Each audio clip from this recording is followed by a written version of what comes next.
Earthquakes reveal a hidden danger, as soil liquefaction makes certain grounds behave like liquid. In saturated sands, shaking raises pore water pressure, weakening foundations and causing buildings to tilt, sink, or float. Cities reduce risk with improved drainage, retrofitted foundations, and careful zoning away from known liquefaction zones.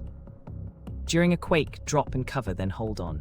If water rises, move to higher ground and prepare a family emergency plan. Understanding this cause helps communities plan, protect infrastructure, and act calmly when the ground acts unexpectedly.